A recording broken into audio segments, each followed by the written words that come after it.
boa noite a todos, agora de uma forma oficial, pedindo uma vez mais perdão por não estar presente na live de uma forma diversa, mas eu tinha marcado já essa viagem com minha esposa e meu filho, e não podia desmarcar, marcamos a semana jurídica basicamente a partir da semana passada.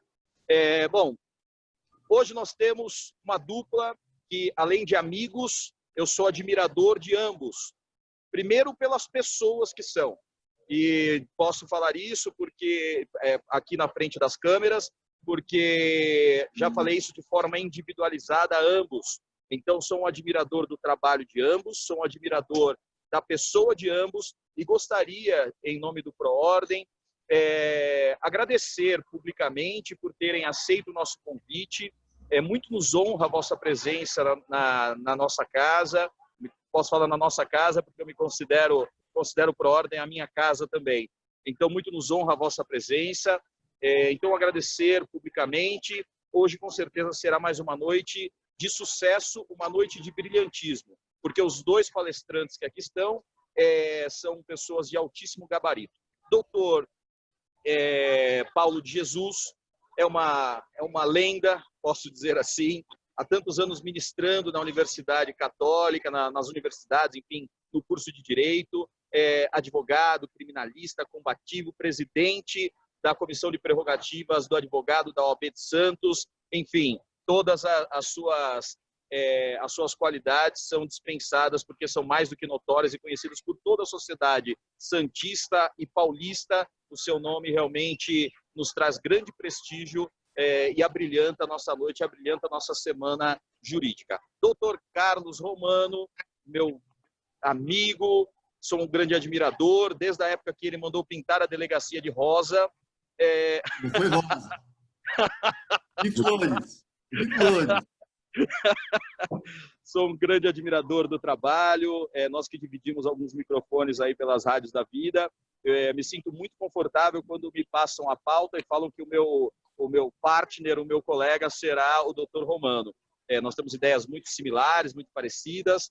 Então, Dr. Romano, mestre em Direito, delegado de polícia e pré-candidato a prefeito de Santos. Pode ser dito, né, Romano? Sem problemas? Claro, pode falar.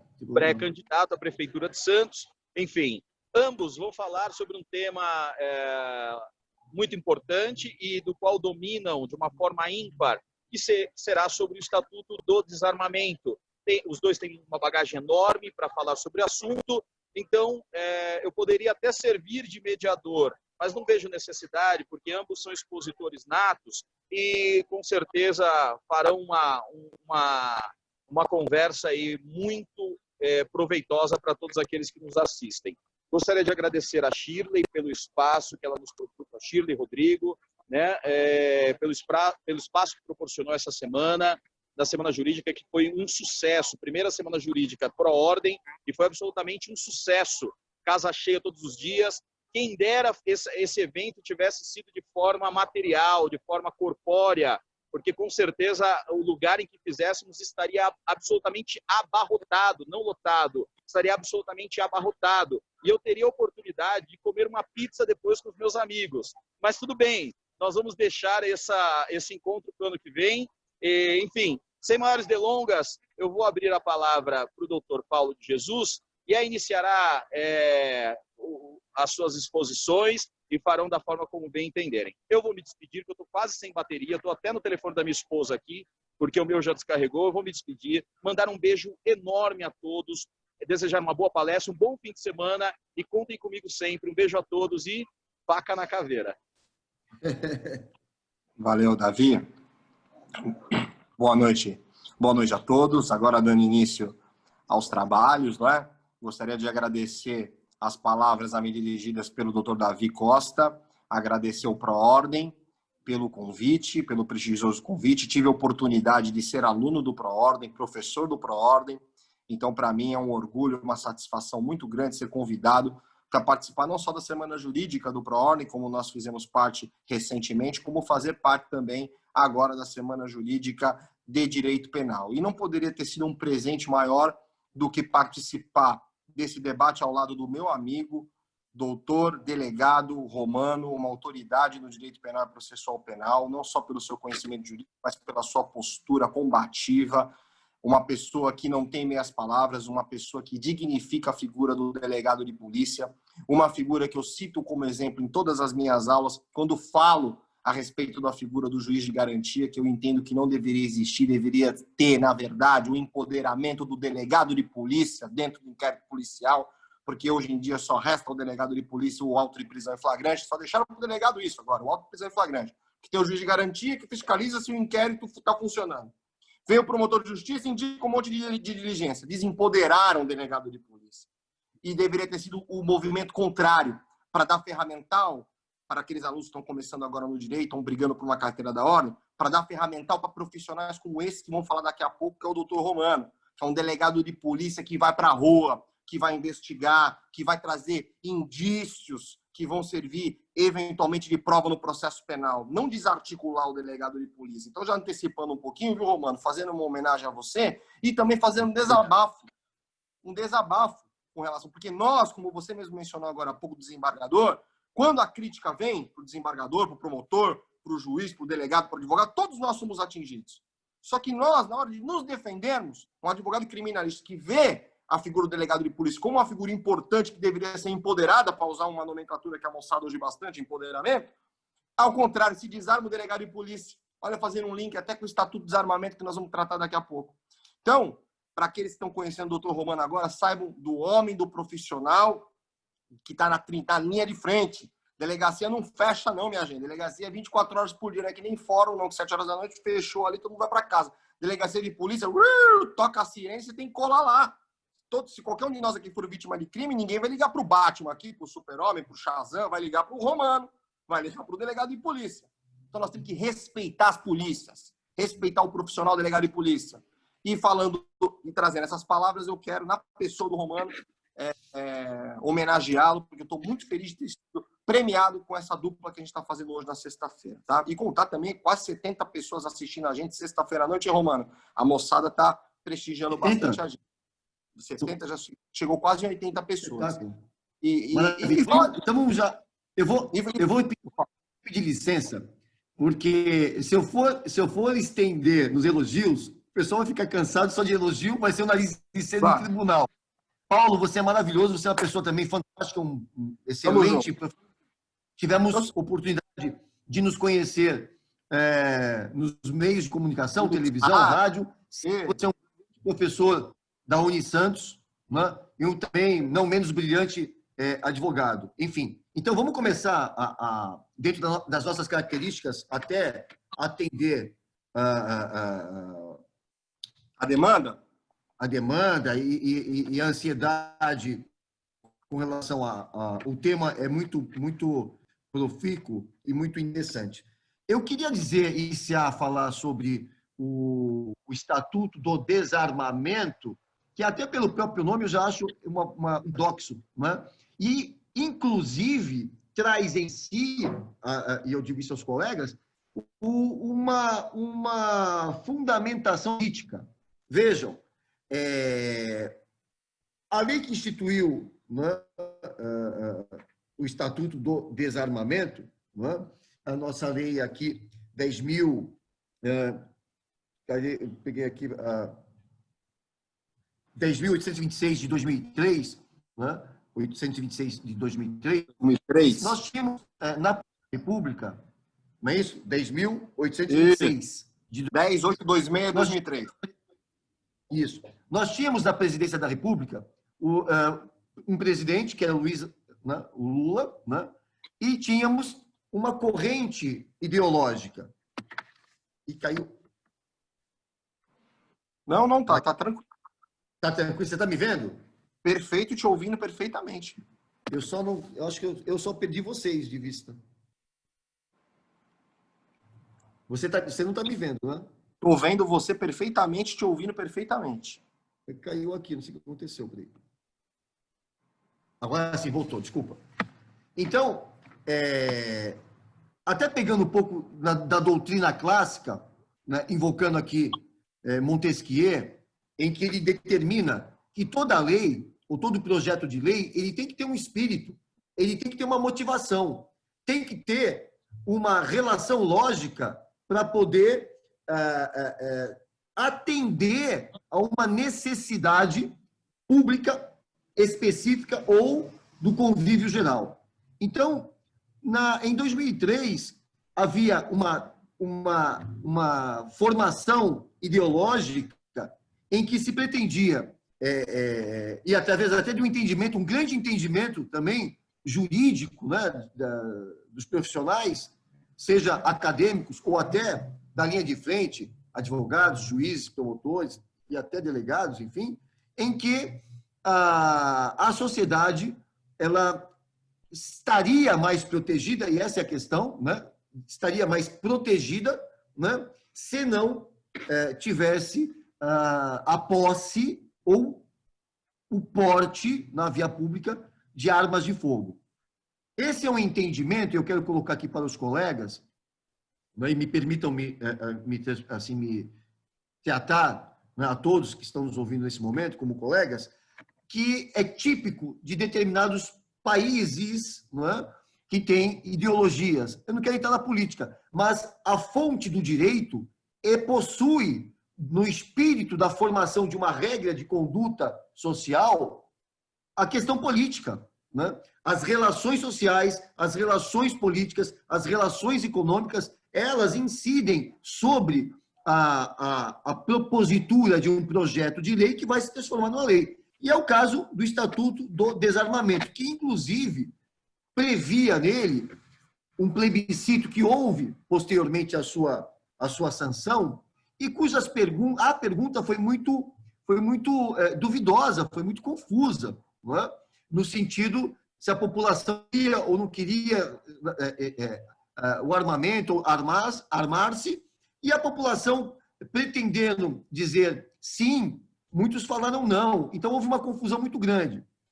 Então, quando, a partir dessa nomenclatura do Estatuto do Desarmamento, através da Lei 10.826, eu quero crer que ela refletiu, né, uma postura política daquela época. Muito bem. E todos nós sabemos, e veja, é muito feliz o debate de hoje, porque todo mundo está assistindo o que está acontecendo nos Estados Unidos, né? E os Estados Unidos, ou seja, que é um país que tem uma corrente, uma política, né, ideológica liberal, e lá tem uma cultura, a cultura anglo-saxã dos Estados Unidos, ela teve, desde o princípio da sua declaração da independência, e aí eu quero colocar esse conceito constitucional, né, porque nós sabemos que todo direito, ele surge, ele nasce principalmente do tronco da árvore, né? E o tronco da árvore é o direito constitucional. E eu quero colocar para vocês a reflexão para os colegas, que quando eu critico até essa expressão, mas ela nasce dessa postura ideológica daquele governo, daquele momento histórico, ou seja, 2003, né? Eles têm a ideia, né, política de que o povo não precisa se proteger.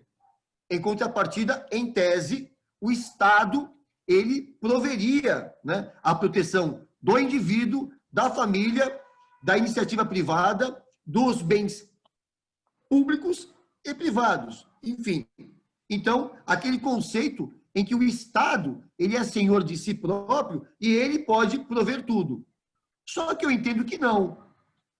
E aí eu quero colocar essa reflexão para os colegas, que é o âmago desse estatuto e até de uma eventual revogação, de uma eventual adaptação, até porque nós tivemos o pacote, e nós vamos fazer algumas observações, o pacote anticrime, que trouxe alterações sensíveis, principalmente com relação às penas aplicadas a crimes, né, que a gente está no artigo 12 até o artigo 17, né, do Estatuto do Desarmamento.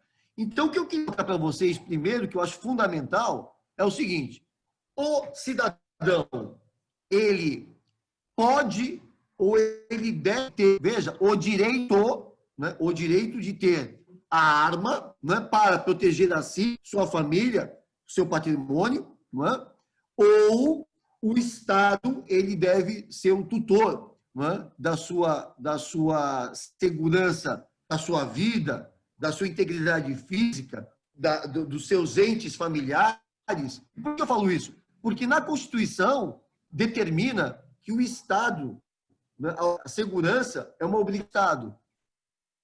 Enfim, então, agora, o Estado, e aí eu para vocês e coloco essa pergunta aqui no ar, e eu como profissional que atuo na segurança pública durante 30 anos, o Estado ele é capaz de estar presente, não é? Em todos os momentos, protegendo cada pessoa da sociedade? Essa é uma primeira pergunta que deve ser enfrentada para nós podermos desenhar a autorização ou a proibição, não é, do cidadão, não é, ter o porte de uma arma de fogo na via pública, para proteger-se. Veja, eu estou discutindo direito, eu não estou nem entrando na questão técnica e nem no meu pessoal, é diferente. Primeiro, existiria a necessidade ou acoplarmos, conectarmos esse direito, né, da arma de fogo, porque o instrumento da arma de fogo, dentro de uma filosofia até americana, ele é um equalizador de diferenças de forças. Por exemplo, numa situação de um homem agredindo uma mulher, numa situação de um indivíduo de compleição física muito mais forte, né, pretendendo agredir ou efetivamente agredindo um outro indivíduo de compleição física menor. Para aqueles que defendem a arma de fogo como um instrumento do direito à própria sobrevivência, ele vem o quê? Equiparar o desequilíbrio. Ele é um equiparador de desequilíbrios. Isso é uma verdade, não é? Quantas mulheres poderiam ter sido salvas na própria residência, até diante do marido, ou diante de um ex-marido, ou diante de um noivo, um ex-noivo, na iminência, ou até durante uma agressão, se ela se fizesse o uso de uma arma de fogo. Então, o direito, veja, eu estou colocando aqui, eu sei que a maioria são mulheres, eu estou discutindo, antes de tudo, o direito, porque, veja, pegar a regrinha está na lei, no estatuto. O que eu entendo difícil é debatermos com reflexão e profundidade o direito. Não é? Ou seja, qual é a amplitude, qual é a origem, qual é a eficácia, qual é a compatibilidade constitucional. Não é? Porque, veja, eu estou discutindo aqui, eu quero colocar para vocês, o direito natural, estamos falando de desarmamento, hein? Ou armamento. Não é? O direito natural à vida, né, a defender a própria vida e a sobrevivência. Tá? Vamos além, a defender a integridade sexual, que, infelizmente, na maioria das vezes, temos mulheres como vítimas. Então, quando nós tivemos esse estatuto, em 2003, fazendo um elenco de regras, principalmente com relação à posse, à comercialização de armas de fogo, e aí é uma legislação, turma, complexa. Por quê? Porque é uma norma penal, muitas vezes, em branco, porque ela pode ser alterada, é que nem a legislação de drogas, né? A Anvisa determina o que é droga. O que é droga. Uma norma penal em aberto, né, doutor? Perfeito. E Paulo, o que é arma de fogo? Não o que é arma de fogo, mas principalmente nós tivemos esse ano uma alteração muito importante, e eu ressalto isso para os colegas, através de uma portaria, né, do setor de produtos controlados do Exército, que inovou, ampliando, né, o armamento de fogo e o seu respectivo poder. Ou seja, até esse ano, isso é fundamental, nós tínhamos armas de fogo restritas. E a arma de fogo restrita, nós sabemos, no Estatuto, ela tem uma pena maior do que a arma de fogo comum. E nós temos armas de fogo restritas, que são aquelas, até pelas características de potência, e como o próprio nome diz, algumas pessoas, antes só os agentes da Força Pública podiam utilizá-los, integrantes das Forças Armadas. Hoje não. Faz quase que um mês, a portaria do Exército, e aí nós temos conflitos de atos administrativos com lei propriamente dita. Então, nós temos uma portaria do setor de produtos controlados do Exército que hoje ampliou a possibilidade do cidadão, né, poder adquirir, dentro das regras estabelecidas, né, na Lei, né, 10.826, hoje uma arma semiautomática de calibres que eram típicos tanto das Forças Armadas como das Forças Policiais. Exemplo, uma arma de fogo calibre 40 e 9 milímetros. Não existe, e aí eu falo isso para as colegas, não existe quem não tem experiência, né, e os colegas com armas de fogo ou no segmento, não sei se nós temos colegas policiais ou ex-policiais ou colegas que atuam, enfim, não, o Pai Nosso ao Vigário. Eu queria dizer que isso também vai trazer um reflexo muito grande no ponto de vista não só deste direito, mas principalmente do cidadão de bem que era pego, né, ou que desejava ter um equipamento de maior poder. Eu queria colocar também, dentro do espírito da lei e dentro dos argumentos contrário ao estatuto, aliás, favorável ao desarmamento, né, pelo qual entendem que a arma de fogo ela fomentaria, né, o abastecimento de criminosos, o abastecimento de organizações criminosas, né? Eu queria passar uma experiência para os colegas que isso é um equívoco brutal. Porque, vejam, dependendo do profissional, vejam só, vou repetir, dependendo do profissional do crime, né, ele vai utilizar-se de um determinado instrumento. Né? É que nem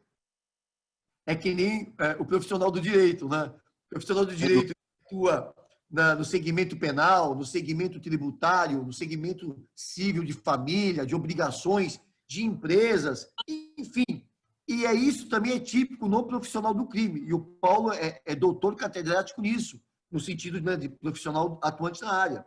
Então, vejam, quando se utiliza o argumento que o povo, ou o cidadão brasileiro, ou o cidadão do mundo, né, ou o cidadão, seja o que for, não pode ou não se deve utilizar arma de fogo porque vai permitir que o crime possa obter, né, mais arsenal, isso é um equívoco. Por quê? Porque as organizações criminosas, né, e mesmo as quadrilhas, vamos dizer assim, de menor porte, né, quantitativo de criminosos, ela não precisa subtrair um revólver, subtrair uma arma de um agente público. Não é? Ele vai simplesmente... essa organização criminosa, ou esses criminosos, têm a aquisição, o acesso fácil através, né, das nossas fronteiras, seja terrestres... Tráfico de armas. O tráfico de armas. E que nós temos, ô Paulo, e aí eu falo para os colegas, nós temos 3 tráficos, né, mundiais que são os mais rentáveis. Nós temos, aliás, acho que são 4. Nós temos o tráfico de drogas, que é o clássico, né? Nós temos o tráfico de armas, né? Nós temos o tráfico de seres humanos, nós temos o tráfico de animais. Esses 4 modelos, essas 4 espécies, são as que movimentam a maior quantidade, a maior quantia, né, envolvida nas operações. Então, retomar os colegas, dentro da fundamentação, que o argumento, voltando, pelo qual o desarmamento da sociedade, né, através da Lei 10.826 de 2003, né, da sua da sua extensa regulamentação de aquisição, de porte. E nós temos agora uma inovação que está no artigo 5º, tá? E eu queria ressaltar, né, para os colegas que, através do decreto recente do presidente da República, porque tudo decorre da política, né? Então, era o compromisso do atual presidente da República, né, a liberar o porte para todo cidadão, né? Inclusive de armas, como nos Estados Unidos. Ele queria adotar o modelo dos Estados Unidos, que eu já adianto para vocês, eu sou contrário, né? Porque é uma política muito liberal e que não solucionaria. Colocaríamos aí, eminentemente, a sociedade em risco. Não por causa, principalmente por causa do equipamento em si. É um equipamento muito poderoso, haja visto o que aconteceu ontem, né? Nos Estados Unidos, lá um rapaz com um fuzil, enfim. Então, esse modelo de liberação, eu entendo muito abrangente. Eu sou contrário. Eu sou favorável, né, que tenhamos uma legislação que permita, e aí eu falava do artigo 5º da Lei 10.826, qual a inovação? Ela trouxe a possibilidade da pessoa, do cidadão, dentro dos requisitos que a própria lei coloca, curso que quer realizar, enfim, ela poder possuir a arma dentro de casa. A posse de uma arma, o que nós não tínhamos através da Lei 10.826. Foi uma inovação importante. Então, no artigo 5º, nós temos a inovação da possibilidade da posse da arma de fogo. O que não é porte. Porte é a pessoa transitar em via pública, né, com a sua arma de fogo devidamente municiada. Então, veja, essa inovação trazida pelo atual presidente da República, ela é significativa na alteração do texto da Lei 10.826, no seu artigo 5º. Nós tivemos também, eu acho que vale a pena citar, não sei se o Paulo tiver alguma observação, Paulo, por favor. Não. Eu vou até esperar você concluir essa ideia para eu poder ponderar. Pode falar. Tá. Eu queria citar aqui também algumas observações com relação à Lei 13.964 de 2019. Essa lei, ela é o pacote anticrime, né, batizada de pacote anticrime, e ela trouxe alteração com relação às sanções, às penas aplicadas, né, pela Lei 10.826. Então, como exemplo, eu diria que no artigo 16 do Estatuto, tá, incluiu-se o parágrafo 2º, né, destacando o seguinte, que as condutas, né, que envolverem arma de fogo de uso proibido, tá, aumentou a pena, né, na hipótese de 4 para 12 anos. 4 para 12 anos. Um ajuste correto, não, mano. Pois não, Paulinho? Um ajuste correto, não é? Um ajuste correto. Mas você sabe que até nós estamos, se nós fizermos uma confrontação e uma análise, né, você vê a pena do crime do tráfico internacional de arma de fogo é até maior. A pena mínima é 6 anos. Sim, então, exatamente. Se você fica, qual é a pena mínima? A pena mínima, Paulo, dentro do homicídio, do artigo 121, do homicídio simples, é 6 anos. 6 anos. Então, nós precisamos fazer o que nós não podemos ter no afã, né, de punirmos com a intenção mas é uma intenção equivocada, de proteger a sociedade, né, com penas distorcidas. Ou nós fazemos um ajuste razoável, racional, lógico, em toda parte especial do Código Penal e nas legislações especiais, no que diz respeito a penas, porque nós temos muitas penas que passam a serem contraditórias. Por quê? Lembra os colegas, o que leva a legislação, ao direito penal, é nós salvaguardarmos os bens jurídicos. Ora, Sem dúvida.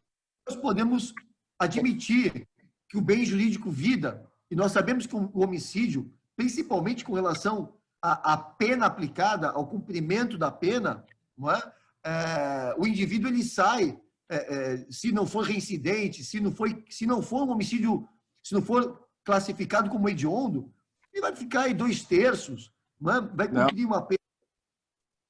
Sai pela porta da frente do fórum. Eu queria até fazer uma colocação, Romano, com tudo o que você falou, que praticamente, com toda a sua inteligência, com todo o seu conhecimento, né? Você falou tudo com muita razão. Primeira coisa que eu anotei aqui como uma aula foi quando você disse o seguinte, que o Estado não tem como garantir a segurança de forma universal e de forma plena. Nós temos no Brasil, para o aluno que está estudando aí, está anotando tudo que o Romano está falando e que eu estou falando agora. Nós temos no Brasil, para cada 100 mil habitantes, são 30 mortos. Nós temos uma média de 70 mil mortos por ano, por homicídio. Então, quer dizer, quando você fala desse nefasto Estatuto do Desarmamento, que a nomenclatura, essa análise etimológica que o Romano fez, eu não tinha visto alguém trazer desta forma. Realmente já clareia. Fala Estatuto do Desarmamento. A quem interessa desarmar? Por que desarmar? Deveria ser o estatuto que trata das armas de fogo, para o bem ou para o mal, para o uso ou para o não uso. Eu fico bem a cavalheiro de tratar esse tema, viu, Romano? Porque eu não tenho porte de arma de fogo, nem posse, não tenho interesse de ter. Mas eu luto, e como você citou Montesquieu, luto pelo seu direito, ou de todos aqueles que estão vendo aí, desde que preenchidos rigorosos critérios técnicos, possam ter sua arma de fogo e garantir a sua própria defesa.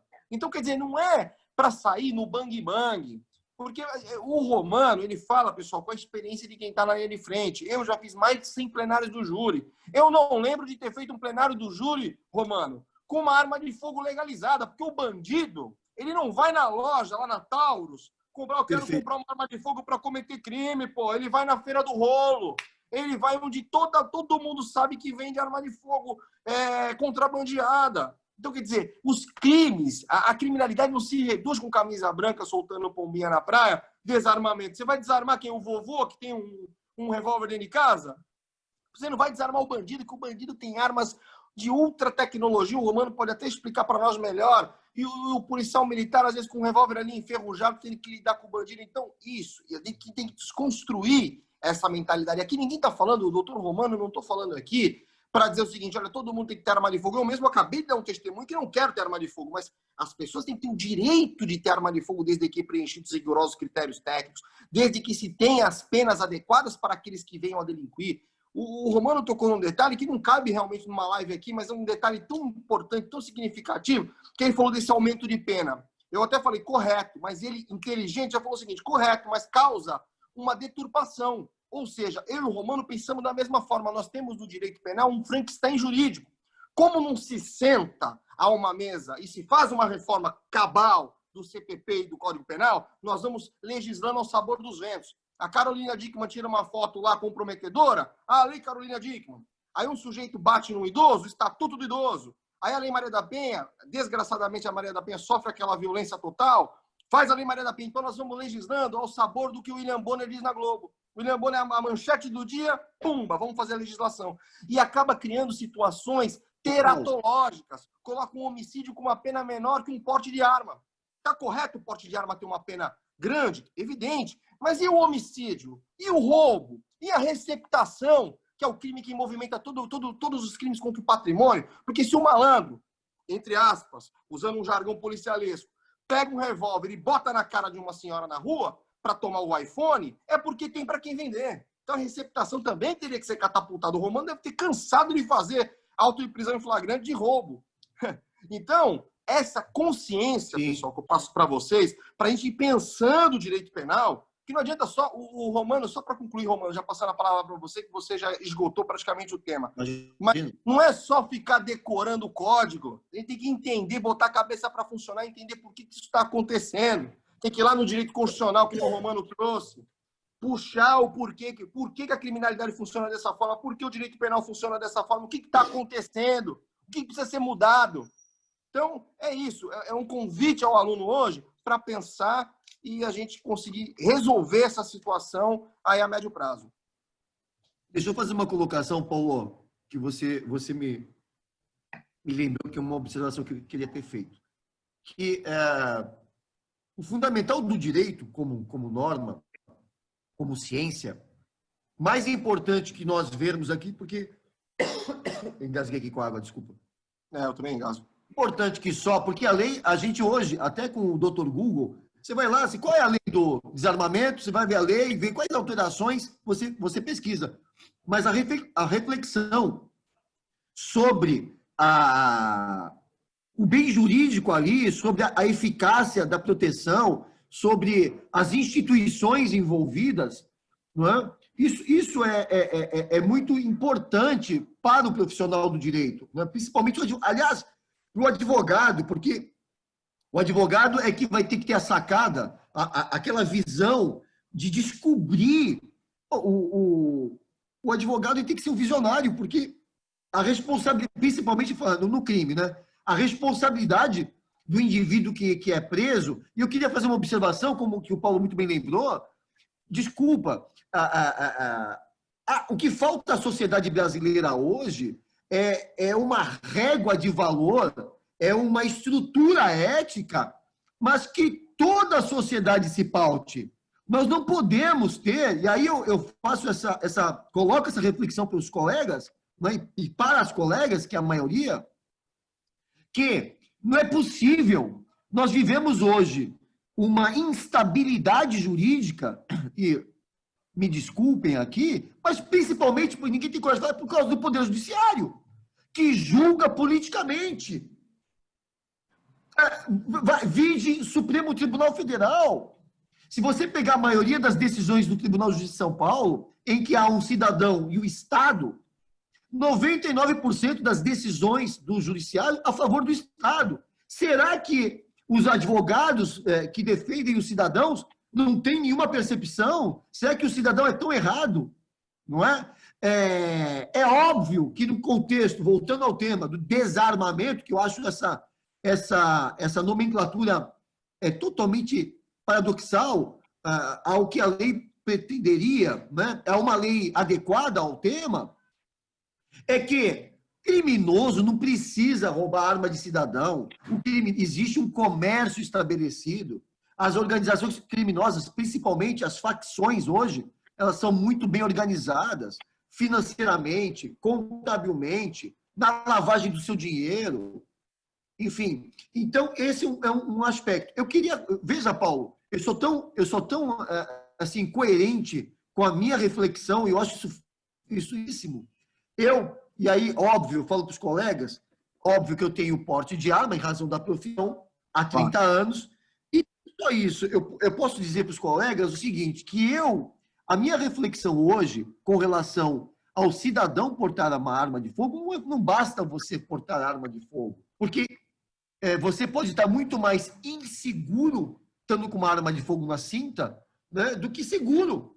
Porque, veja, então, ela é muito mais psicológica, senhores, minhas amigas e meus amigos, ela é muito mais emocional, e aí, após o emocional, ela também é de uma condição técnica para a utilização de uma arma de fogo.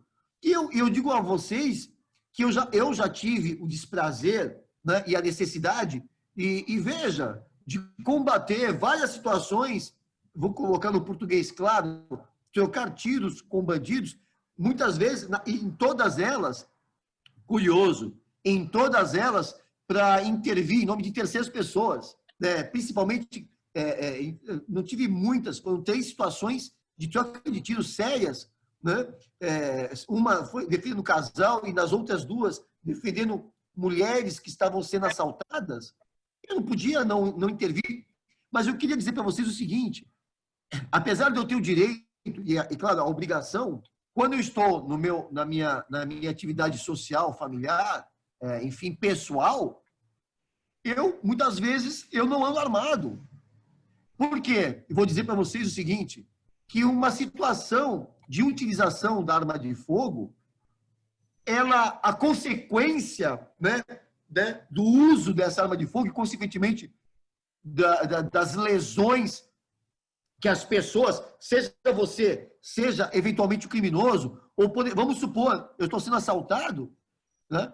Hoje eu fui viajar, fui levar minha filha até a casa de uma amiga. Ótimo. Eu fui desarmado. Ah, mas por quê? E se você fosse assaltado?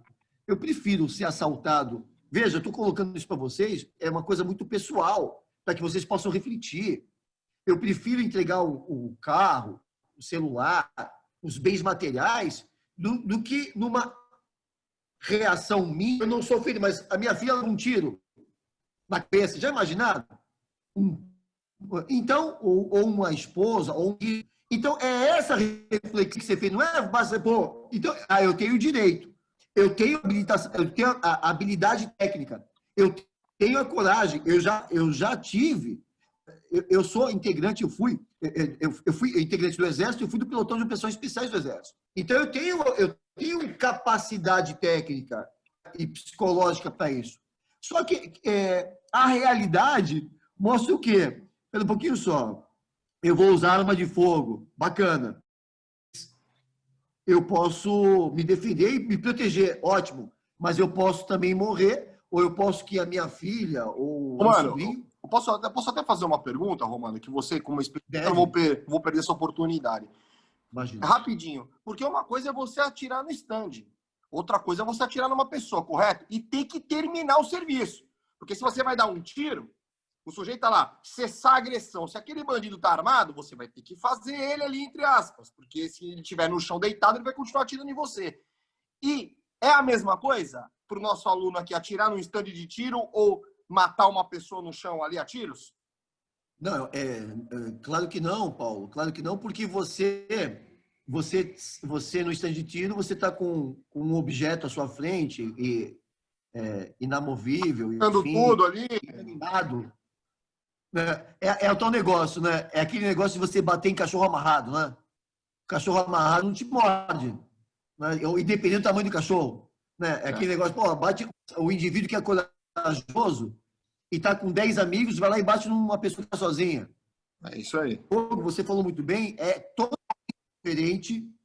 Você numa situação... É por isso que eu ressaltei a questão emocional, a questão psicológica, não é? A pessoa tem que estar muito consciente. Veja, é claro que existem situações, porque aquela orientação que nós tínhamos de que, olha, não reaja, porque assim você não morre, também mudou. Vamos também colocar isso. Hoje, peguei muitas ocorrências de pessoas que não reagiram e foram executadas. Se tivessem armadas, pelo menos não estariam. Então, vejam a complexidade do assunto. A complexidade da reflexão. Não basta só... veja, turma, a gente está falando sobre o Estatuto do Desarmamento, Lei 10.826 de 2003, excelente. Artigo 12 a 17, traz os crimes. Artigo 1º, até traz todos os requisitos. Isso é fácil. Nós estamos querendo refletir aqui sobre o direito natural da sobrevivência, da proteção à própria vida. E outra coisa, Paulo, importante para os colegas, a questão da discussão da legítima defesa. Porque, veja, mesmo o profissional no exercício regular de direito, né, no exercício profissional, que são as excludentes da antijudicidade, legítima defesa própria, ou legítima defesa de terceiro, ou estadidade, o judiciário tem questões. O senhor precisava reagir mesmo? Veja, nós estamos falando aqui uma coisa que o doutor Paulo está... A legítima defesa, né? Contestada quando ela é evidente. Né? Da agressão injusta, né? Da iminência da lesão ao direito próprio alheio, do estado de necessidade. Enfim, então veja, não é só falar aqui, o Estatuto do Armamento, do Desarmamento, a pena aumentou, né? E isso, o pacote anticrime aumentou todos os tipos penais, né? Que estão descritos na Lei 10.826, né, que o Estatuto a 13.000, de anotar 13.964 de 2019, que é o pacote anticrime que trouxe, né, os textos já estão atualizados. Né?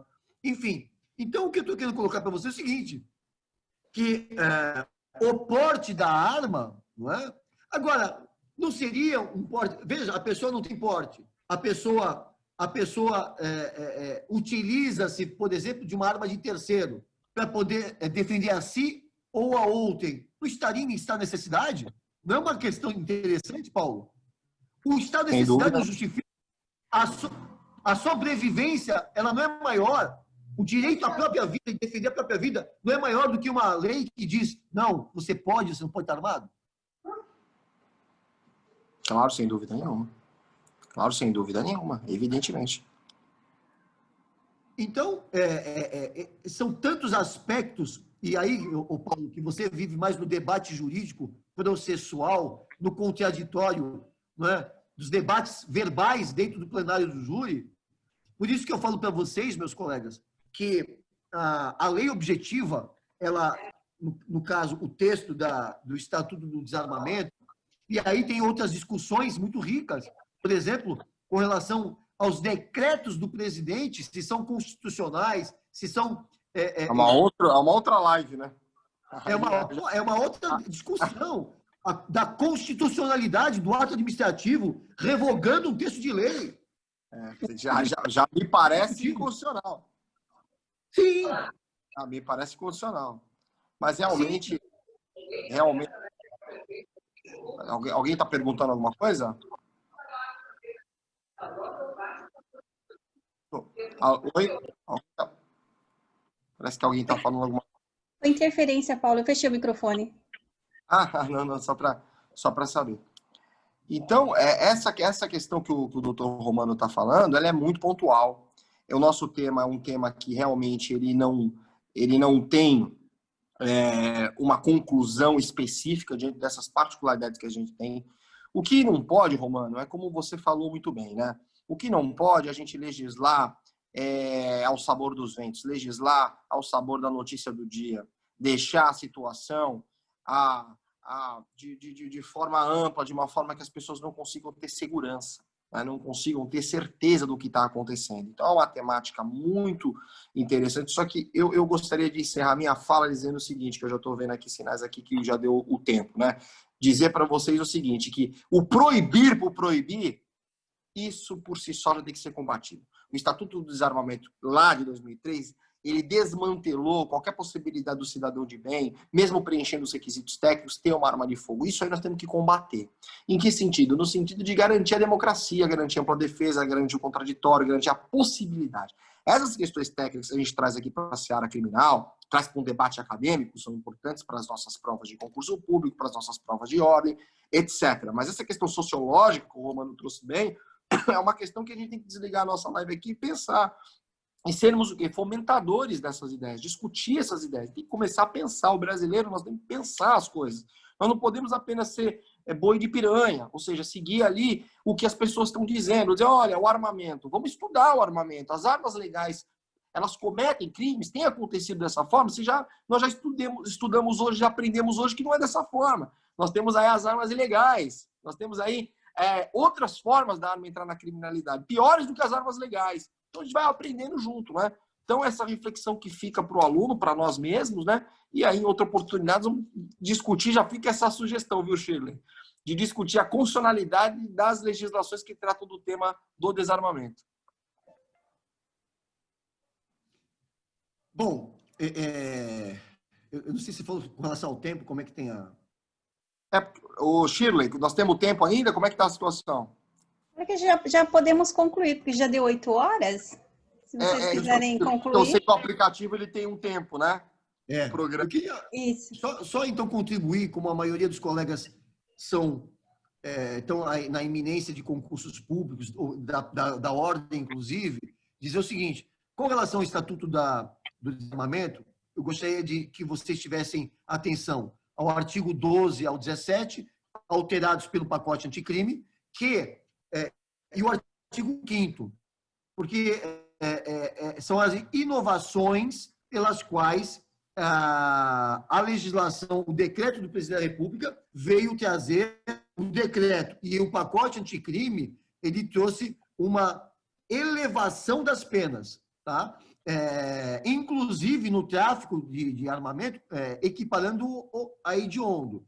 Então, isso, no meu entendimento, são as questões que, eventualmente, possam vir a ser cobradas, não só na ordem, não, hein?